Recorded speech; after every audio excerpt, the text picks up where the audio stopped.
आपके साथ मनोराज सक्सेना। हमारी खास पेशकश चुनावी दंगल में आप सभी का बहुत बहुत स्वागत है। इस वक्त सारा समय की टीम दिल्ली से 235 किलोमीटर दूर बदायूं पहुंच चुकी है। बदायूं जो कि समाजवादी पार्टी का गढ़ कहा जाता है, ऐतिहासिक जिला है।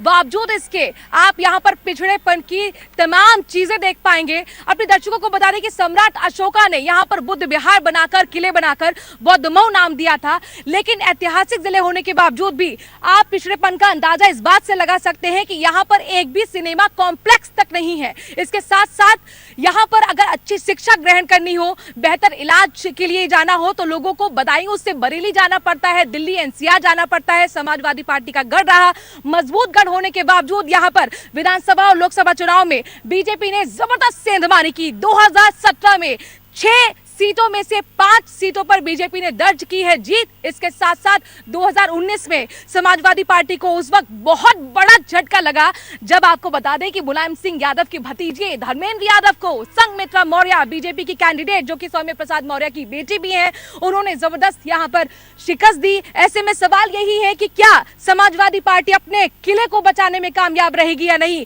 हमारे साथ शानदार जनता है बदायूं की, जोरदार उनके स्वागत किया जाए। इसके साथ साथ तमाम मेहमान होंगे जिनसे तीखे सवाल जनता के होंगे। मैं तारुफ करा देती हूँ अपने मेहमानों का। हमारे साथ शैलेंद्र मोहन शर्मा बीजेपी की तरफ से अपनी बात रखने के लिए, जोरदार तालियों के साथ शैलेंद्र जी का स्वागत किया जाए।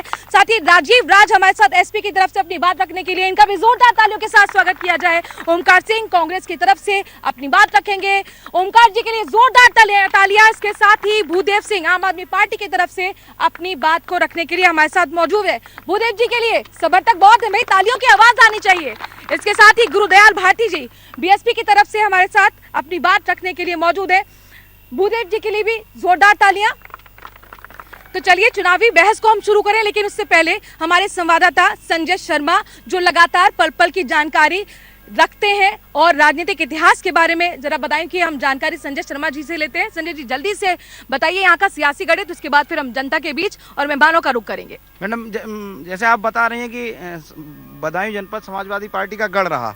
पिछले दिनों इतिहास इस बात का रहा है कि जिसके यहाँ ज़्यादा विधायक होते हैं उसी की लखनऊ में सरकार बनती है। समाजवादी का जब सरकार थी तो समाजवादी के विधायक ज़्यादा थे और अब भाजपा की सरकार है तो भाजपा के विधायक ज़्यादा। आने वाले दिनों में आमने सामने का मुकाबला देखने को मिलेगा आपको समाजवादी पार्टी और भारतीय जनता पार्टी की बीच। कुल मिलाकर संजय शर्मा जी का यही कहना है कि मुकाबला योगी वर्सेस अखिलेश का हो चुका है, चुनावी बिगुल फूंक चुका है। सबसे पहले यहाँ पर बीजेपी के पास ही हम आते हैं और शैलेंद्र जी मुझे ये बताइए, चूंकि जाहिर तौर पर सरकार आपकी है और बीजेपी पर बदायूं की जनता ने भी भरोसा दिया है, 6 में से 5 सीटें आपके ही खाते में गई हैं। क्या ऐसा काम किया आपने बदायूं के लिए जो जनता आप पर एक बार फिर भरोसा दे? बदायूं के संदर्भ में भारतीय जनता पार्टी ने चुनाव से पूर्व जो वायदा किया था कि हम ना गुंडा राज ना भ्रष्टाचार, आज बदायूं से क्षेत्रीय गुंडागर्दी जो समाजवादी पार्टी के सांसद की रहनुमा पे चला करती थी, आज उसको पूरी तरीके से ध्वस्त करने का एक और जहां काम किया है, वहीं विकास की गंगा बदायूं में बही है। चाहे एथेनॉल प्लांट से लेके, चाहे पुटीसराय में बनने वाले पावर प्रोजेक्ट को लेके, चाहे पीएससी की महिला बटालियन को लेके, चाहे अधूरे पड़े बाईपास को पूरा करने को लेके, चाहे डिस्ट्रिक्ट हॉस्पिटल में स्तरीय चिकित्सा सेवाओं को देते हुए ऑक्सीजन प्लांट लगाकर बदायूं में चहुमुखी विकास करने का काम किया है। बदलती हुई बदायूं की तस्वीर, चौड़े हुए चौराहे और विस्तृत होती हुई सड़कें बदायूं के विकास की गवाही दे रही हैं और ये बदायूं का विकास सर्वस्पर्शी है, सर्वव्यापी है। बदायूं के लोगों के लिए, बदायूं के लोगों के द्वारा दिया गया है। समाजवादी पार्टी की तरह पूर्व में यहां इटावा और मैनपुरी के ठेकेदार आकर कमीशनबाजी नहीं करते हैं और उनकी कमीशनबाजी का सबसे बीभत्स उदाहरण जो अंडरलाइन बिजली केबल डाली गई, वो इतनी घटिया प्रवृत्ति की डाली गई कि उसके चलते बदायूं में आए दिन बदायूं वासियों की मौत का तोहफा समाजवादी पार्टी ने जो दिया है वो किसी से छुपा नहीं है। अंडरग्राउंड केबल का जो काम चल रहा था, दरअसल उसको लेकर कई बार सवाल भी उठे थे और इसी को लेकर हम जनता के बीच में भी जाएंगे कि कितना काम हद तक सफल साबित हुआ है। लेकिन चूंकि एसपी के पास हम चलते हैं, राजीव राज जी, आपका ये गढ़ रहा था लेकिन जबरदस्त सेंधमारी बीजेपी ने कर दी 2017 में। क्या मानते हैं 2022 में बड़ी मुश्किल होने वाली है? निश्चित रूप से 2022 में समाजवादी पार्टी की सरकार उत्तर प्रदेश में बनेगी। जहां तक सवाल है अंडरग्राउंड पाइपलाइन का, ये अंडरग्राउंड जो केबल पड़ी है, अंडरग्राउंड केबल की योजना माननीय धर्मेंद्र यादव जी लाए थे, उसका टेंडर हुआ, उनके समय में यहाँ पर ये पड़ी। प्रशासन के लोगों ने देखिए, योजना कौन ला रहा है इसका दोष उस पर नहीं किया जा सकता। प्रशासन को बीच में मत लाइए सर। आपके उस वक्त के विधायक जो रजत थे, उनकी लड़ाई धर्मेंद्र यादव से इसी बात को लेकर हो गई थी सर। उस समय जो आबिद रजा साहब हमारे जो विधायक थे वो ही चेयरमैन भी थे। जो पड़ी है ग्राउंड लाइन उसमें अच्छा मानो कोई अधोमानक है, स्टैंडर्ड उस पर नहीं है, तो उस पर एफआईआर ठेकेदार पर क्यों नहीं हुई? उसके बाद 4.5 पौने 5 साल अब भाजपा सरकार है, आप आरोप लगा रहे हैं, आप एफआईआर नहीं कर रहे उस ठेकेदार पर, इसका क्या मतलब है? ये भी उसमें साठ गांठ में लिप्त हैं। लेकिन सवाल तो आप पर उठेगा ना सर कि आखिरकार आपने अपने वक्त में ये योजना पूरी क्यों नहीं की। दरअसल ये बहुत बड़ा मुद्दा बदायूं में रहा है, अपने दर्शकों को बता दें। और स्थिति यहाँ पर ये थी कि जो तार थे, करंट की वजह से कई पशुओं की तक मौत हो गई थी, लोगों की तक मौत हो गई थी, जगह जगह गड्ढे थे। अब केबल की अब बात छिड़ी, जरा जनता के बीच में हम चल लेते हैं। आप ये बताइए कि केबल का काम अब पूरा हो गया, चूंकि यहाँ पर बीजेपी की तरफ से तो ये दावा किया जा रहा है कि काम हो गया पूरा। केबल का काम पूरे 5 साल में बीजेपी ने कोई काम नहीं किया। केबल का काम और ज्यादा खराब हो गया है। इन्होंने कोई व्यवस्था दुरुस्त नहीं की। तार जहां जहां लटक रहे हैं, इन्होंने माननीय धर्मेंद्र यादव जी ने वहां पे, यहाँ के सांसद थे, विकास पुरुष कहे जाते हैं वो, उन्होंने बहुत अच्छा काम किया था, बहुत अच्छी योजना लाए थे वो। लेकिन ये बीजेपी ने उस योजना काम पूरा नहीं हुआ। बीजेपी के लोगों आप कह रहे काम पूरा नहीं हुआ। बीजेपी ने नहीं किया, पूरा नहीं किया है, पूरा नहीं किया है। जवाब दीजिए। मैम, इस संदर्भ में मेरा ये कहना है कि चूंकि कार्यदायी संस्था को पूरा पैसा जा चुका है और योगी सरकार की नीति है कि भ्रष्टाचार पे जीरो टॉलरेंस, उस माफिया से पैसा वसूल किया जाएगा और इसकी कार्रवाई चालू है। और जांच स्तर पर विद्युत विभाग के एमडी जो पूर्व में बदायूं के जिलाधिकारी रह चुके हैं एम देवराज, उनके नेतृत्व में स्तरीय जांच चल रही है। जांच में प्राथमिक स्तर पर बड़े पैमाने पर घोटाला उजागर हो चुका है। ये 4.5 साल कम पड़ गए आपके लिए, डबल इंजन की सरकार है sir. Exactly ma'am, Bharatiya Janata party की नीति है कि किसी भी जांच में कोई हस्तक्षेप नहीं, जांच अपनी गति से बढ़ रही है। जिस तरीके से पूर्व में गायत्री प्रसाद प्रजापति के घोटालों के कारण आज वो जेल में है, जिस तरीके से आजम खान अपने घोटालों के कारण जेल में है, मैं आपको विश्वास दिलाना चाहता हूं इस कार्यक्रम के माध्यम से, ये अंडरलाइन केबल में घोटाले में जितने भी माफिया हैं, चाहे वो कितनी ऊंची राजनीतिक पहुंच वाले हों, इसी तरह से जेल में अपनी जान की भीख मांगेंगे। पहले पूरा तो कर लीजिए इस योजना को। कांग्रेस का रुख करते हैं हम। सर, यहाँ पर आपसे मेरा सवाल है, मुकाबले में कांग्रेस अपने आप को कहां पाती है? देखिए, ऐसा है कि प्रियंका जी ने जब से हमारी प्रभारी महासचिव बनी है, तब से हम लोगों ने असलियत में अगर भारतीय जनता पार्टी के खिलाफ किसी ने आवाज़ उठाई है सड़क पर और विपक्ष की भूमिका निभाई है तो कांग्रेस ने निभाई है। जहां तक दूसरी पार्टियां हैं, जो क्षेत्रीय पार्टी हैं, ये निश्चित रूप से यहाँ तो योगी मोदी मुर्दाबाद करती हैं, लेकिन और दूसरे स्टेट्स में जाके ये उनका साथ देती हैं, क्योंकि आपका इशारा एसपी की तरफ है क्या सर? दोनों पार्टियों पे। एसपी ने आंदोलन में भाग नहीं लिया, आप ही सड़कों पर उतरे। सड़कों, देखिए, हमने अगर किसी में हिम्मत है विपक्षी भूमिका निभाने में तो राहुल गांधी में है, प्रियंका गांधी में है, सोनिया गांधी में। आप बताइए संसद में किसने सवाल उठाया? किसानों के मुद्दे को लेकर किसने सवाल उठाए? किसने बहस की? कांग्रेस ने की। पर्दे के पीछे गलबरियां चल रही हैं क्या कांग्रेस का आरोप? नहीं, ये अब आरोप ही लगाएंगे, बाकी तो मुकाबले में कहीं है नहीं। अब आरोप से ही अपना मुकाबला करेंगे। जितना संघर्ष, समाजवादी पार्टी तो संघर्ष का पर्याय है। जितना संघर्ष हमने किसानों के लिए, नौजवानों के लिए और जितने भी जो आम नागरिक हैं उनकी सुविधाओं के लिए जितना संघर्ष समाजवादी पार्टी ने किया है। ये तो कह रहे हैं कि आप मुकाबले में है ही नहीं। सवाल ये कि क्या यहाँ गठबंधन नहीं हो पाया तो अंगूर खट्टे वाली स्थिति हो गई क्या? ऐसी बात नहीं है मैडम, हम निश्चित रूप से 403 सीट पे लड़ेंगे। और एक बात मान के चलिए कि ये जो आप लोग कह रहे हो या मीडिया कह रहा है कि भारतीय जनता पार्टी सापा, हम अपने आप को निचले स्तर पर भाजपा का विकल्प अगर कोई हो सकता है तो कांग्रेस हो सकती है, सापा बसपा नहीं हो सकती। चलिए आप बीएसपी का रुख करना चाहेंगे सर। आपसे मेरा पहला सवाल यही है कि पूरा बदायूं में घूम रही हूँ, मैनपुरी, अलीगढ़, तमाम जगहों पे हम चुनावी दंगल कर रहे हैं, हमें कहीं भी बैनर पोस्टर बीएसपी के नहीं दिख रहे। चुनावी शोर में कहाँ रह गए आप? नहीं, बीएसपी का लगातार बदायूं में आप देखो कितना प्रदर्शन हो रहा है। हमारे यहाँ 3 प्रत्याशी हमारे घोषित हो चुके हैं, दादरी विधानसभा से, सदर से और सहसमान से। तो आपको बैनर पोस्टर लगातार मिलेंगे आपको। और बहन कुमारी मायावती जब सरकार थी, बहन कुमारी मायावती ने बदायूं के लिए एक तहसील दी, डिपो दिया, पुल बनवाए और शहरी आवास योजना जो काशीराम योजना के तहत बनवाए थे, हर कस्बे में बने लेकिन हुए इस हैं। वक्त स्थिति क्या है? हाथी की चाल इतनी सुस्त क्यों है सर? नहीं, सुस्त सवाल ये है कि हमारी- भगदड़ मची हुई है आपकी नहीं, पार्टी में। हमारी आप पार्टी 19 में विधायक अभी थे, बहुत 3 रहे। रह गए हैं। हमारी पार्टी में अभी 3 बहुत रह रहे। गए हैं। जब आपके विधायक ही अपने साथ नहीं है तो फिर जनता को साथ में कैसे लिया वो तो जाएगा? विधायक ने हमारे यहाँ तो आ भी बहुत रहे हैं। हमारे यहाँ रोज डेली शामिल हो रहे हैं। डेली माननीय सतीश मिश्रा जी सभाएं कर रहे हैं, उसमें डेली लोग शामिल हो रहे हैं। ठीक है, आम आदमी पार्टी भी इस बार दमखम दिखाने के लिए तैयार है। किन मुद्दों के साथ जाएंगे जनता के बीच में? हम लोग दिल्ली मॉडल को लेके उत्तर प्रदेश में आगे बढ़ रहे हैं। स्वास्थ्य, शिक्षा, बिजली, पानी को लेके हम लोग चुनाव के अंदर जा रहे हैं। और जहां तक भारतीय जनता पार्टी का है, मैं लोकल बदायूं की बात करता हूं, धरातल पे कोई भी काम नहीं है। आज शेखुपुर चीनी मिल है जनपद बदायूं के अंदर, उसको विस्तारीकरण पिछली सरकारों ने नहीं किया। और आई भारतीय जनता पार्टी 2017 के अंदर बड़े बड़े दावे, बड़े बड़े होर्डिंग्स, धरातल पे कोई भी काम नहीं है। जो छुट्टा पशु है किसान, उसको लेकर परेशान है। कैसे दिन में लाइट नहीं आ रही है, बिजली इतनी महंगी कर दी है। हमने दिल्ली के अंदर 200 यूनिट फ्री दी है, 24 घंटे बिजली दे रहे हैं। आप मीडिया के साथ हैं, आप जानते हैं इस चीज को। बिजली हमने- महंगी कर दी गई है और साथ ही शुगर मिल का मसला जुड़ा है, इसका जल्दी से जवाब दें।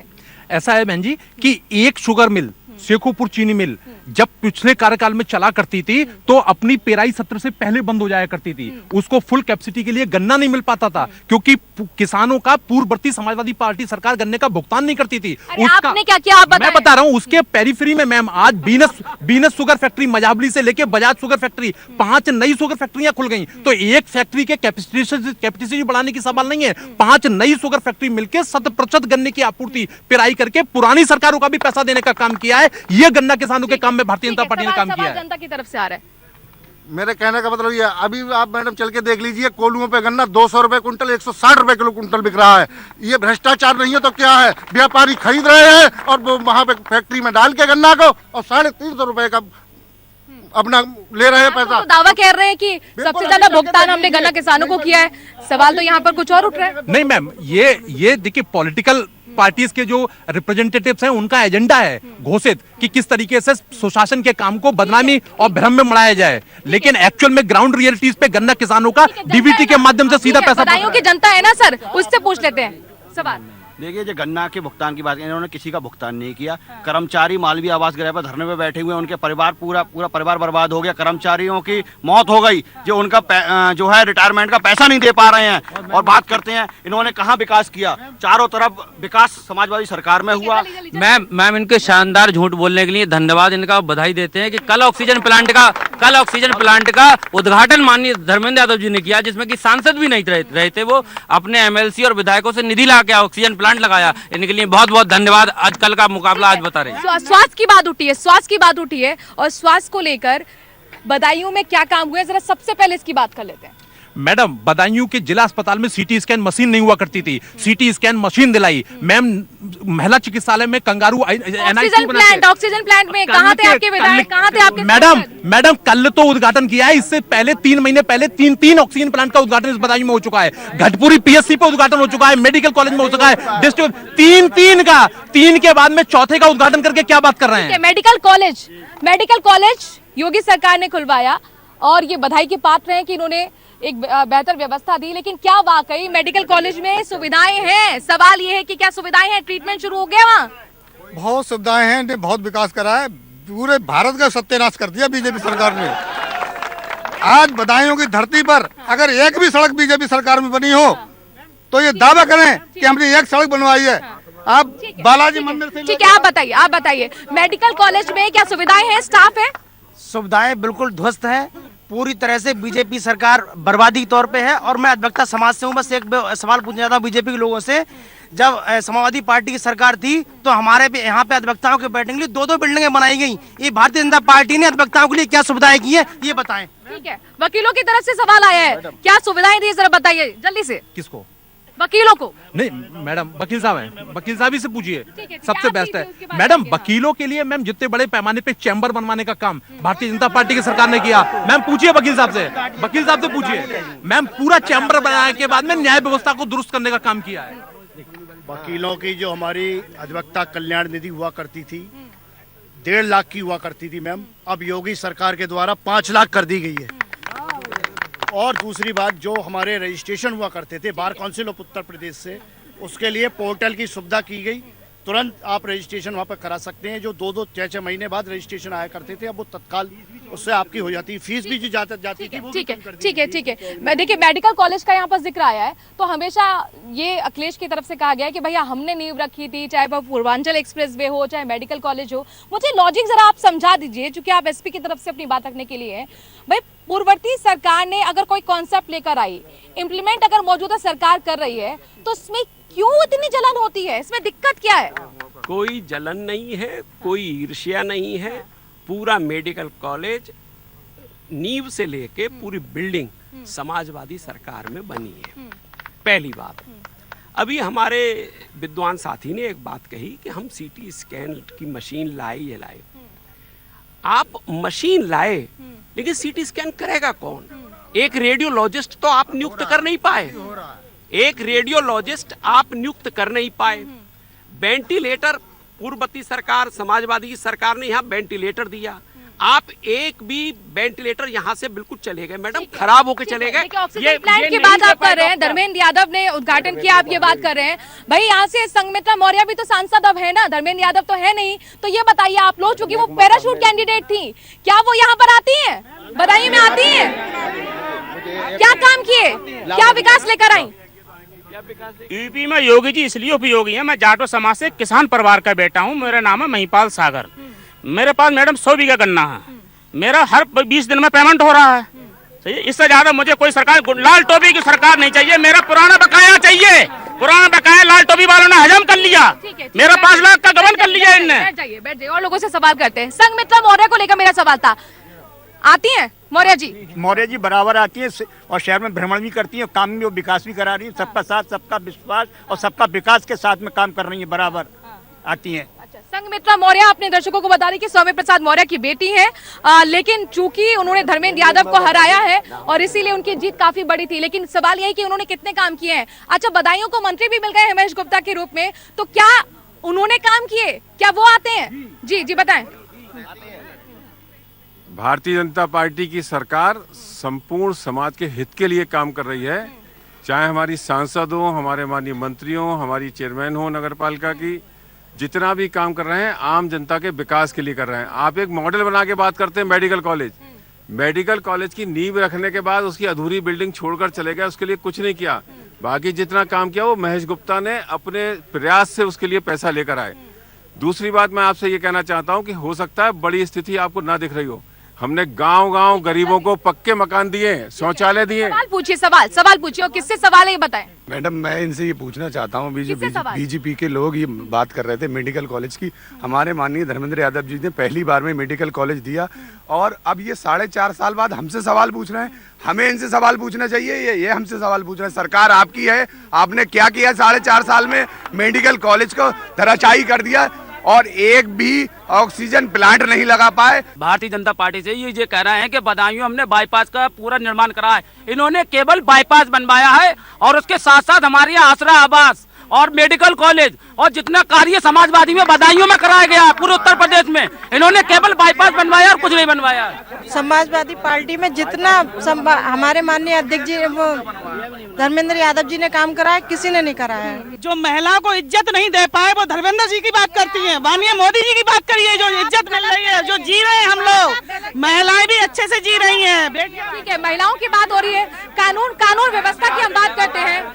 आप कहते हैं लड़की हूँ, लड़ सकती हूँ, बावजूद उसके इसका विरोध करते हैं। आपको पसंद नहीं कि लड़कियों को भी लड़के के बराबरी का दर्जा मिले, उनको बराबर वक्त मिले, अवसर मिले? देखिए मैडम, जितना महिला सशक्तिकरण के लिए कांग्रेस ने किया है, आज हमारे उत्तर प्रदेश में प्रियंका जी ने अनाउंस किया है कि 40% टिकट जो है महिलाओं को दिए जाएंगे, हर लोकसभा में 2 टिकट। और आप कह रहे हैं कि कांग्रेस महिला सशक्तिकरण के लिए कुछ नहीं कर रही है। कांग्रेस के कर्नाटक के विधायक ने क्या कहा था, सबको याद है ना महिलाओं को लेकर? वो टिप्पणी यहाँ पर दोहराई नहीं जा सकती, इतनी घिनौनी टिप्पणी थी। एक विधायक की बात नहीं, मैं अपने सर्वा के नेता की बात कर रहा हूँ, जिन्होंने कि 40% टिकट जो है वो महिलाओं के लिए घोषित किए हैं। हम टिकट दे रहे हैं महिलाओं की सुरक्षा को लेकर। सर आप जरा बता दीजिए, ST हसन क्या जो बयान दे रहे थे, 21 साल की उम्र का उन्हें दिक्कत हो रही थी लड़कियों के लिए, आवारा गर्दी बढ़ जाएगी, ये इनके सांसदों की तरफ से कहा गया था। ये उनका अपना बयान है, इससे कोई पार्टी का कोई सरोकार नहीं है। पहली बात सर, बड़ा आसान होता है अपने आप को अलग से झटक कर देना, लेकिन ये मैसेज महिलाओं के बीच में जाता है। सर, महिलाएं सुन रही हैं यहाँ पर। जी जी, देखिए, जब 18 वर्ष की आयु के लिए आपने वयस्क आयु मान ली है, उसको वोट देने का अधिकार है, तो शादी फिर 21 वर्ष करने का क्या औचित्य है? लड़कों की भी तो 21 साल है ना सर? लड़कों की हमेशा लड़का लड़की से बड़ा होता है, ये तो हमारी संस्कृति में है। अब संस्कृति का नाम मत दीजिए सर, ये संस्कृति का नाम मत दीजिए। परंपराएं बदलती रहती हैं। महिला सुरक्षा की अगर बात हो रही है, बताइए, सुरक्षित है महिलाएं अब सरकार में? सरकार में महिलाएं कहाँ सुरक्षित हैं? उनके नेताओं से ही सुरक्षित नहीं है, उनके नेताओं से ही सुरक्षित नहीं है। अगर नेताओं से सुरक्षित होती तो आज चिन्मयानंद को क्यों नहीं फांसी की सजा दी गई? आप बताइए। 9 साल की बच्चियों को बलात्कार किया जा रहा है, महिला सुरक्षित नहीं है। महिलाएं सुरक्षित नहीं है। बदायूं कांड क्या भूल गए? बदायूं में ही है। किसके सरकार में हुआ था?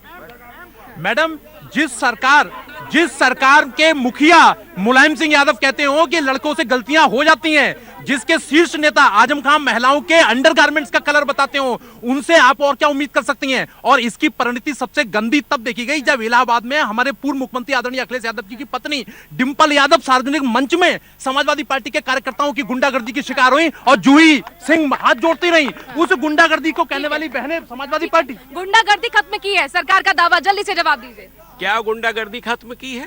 कुलदीप सेंगर कौन सी पार्टी के हैं? समाजवादी पार्टी के हैं वो कुलदीप सेंगर जी।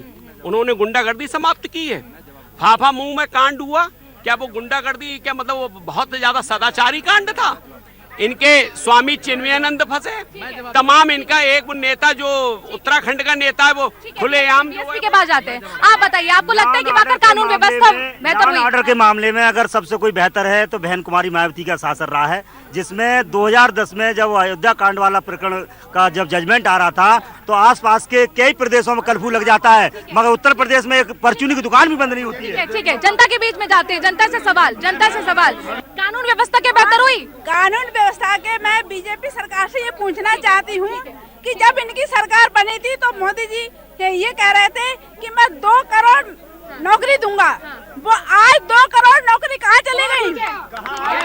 नौकरी को लेकर सवाल है, नौकरी को लेकर सवाल है। ठीक है, सवाल करिए। जी मैडम, सवाल हल्ला नहीं कर रहा हूँ। मेरा सवाल ये है, ये लोग बोल रहे हैं कि मतलब हमने ये विकास किया, वो विकास किया, इतना विकास किया बीजेपी ने, कोई नहीं कर पाया कि आप लोग अपना घर परिवार छोड़ के खेतों में नौकरी कर रहे हैं, गैया रखाते हैं। रोजगार को लेकर बड़ा सवाल है, रोजगार को लेकर बड़ा सवाल है। गड्ढा मुक्ति का दावा शहर में कई सड़कें 20 तारीख का है। ये गड्ढा मुक्ति का दावा। ठीक है, जनता की तरफ से सवाल आया सर रोजगार को लेकर। रोजगार 2 करोड़ की नौकरी का। यस मैम, इनके लिए रोजगार इसलिए नहीं दिखता क्योंकि पहले जब रोजगार की वैकेंसी निकली थी तो चचा अलग लिस्ट लेके निकलता था, भतीजा अलग लिस्ट निकल के निकलता था, उगाही होती थी। अब जब 5 लाख बिना भ्रष्टाचार के नियुक्तियां मिली हैं और हर जिला मुख्यालय पर प्रभारी मंत्री ने नियुक्ति पत्र दिए हैं, जब सुबह 65,000 शिक्षिकाएं और शिक्षक अपनी स्कूटी और स्कूटरों पर निकलते हैं स्कूल में जाने के लिए, इनके दावों की पोल खुलती है। 56,000। आम आदमी पार्टी ने रोजगार को लेकर बड़ा वादा किया है, कैसे करेंगे रोजगार क्रिएट? कोई रोड मैप भी है? हम 34 लाख लोगों ने रजिस्ट्रेशन कराया है सेवा योजना कार्यालय के अंदर। हम उन 34,000 लोगों को जब तक नौकरी नहीं देते, हमारा वादा है, हमारी दूसरी गारंटी है उत्तर प्रदेश के लोग कि हम 1 साल के अंदर 10 लाख लोगों को रोजगार देंगे, और जब तक रोजगार नहीं देते हैं 5,000 रुपए रोजगारी भत्ता देंगे। 2014 से 2017 तक 4 घंटे 5 घंटे बिजली आती थी, बिल आता था 300 रुपए। आज 24 घंटे बिजली आ रही है तो बिल आ रही है 500 रुपए। अब आप बताइए बिजली किसकी तरफ से महंगी थी?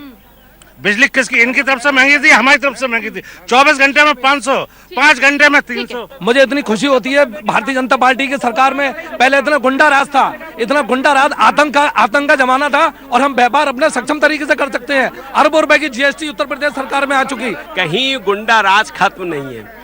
इनके विधायक, इनके लोग भी गुंडागर्दी कर रहे हैं सर। यहाँ कहाँ खत्म है?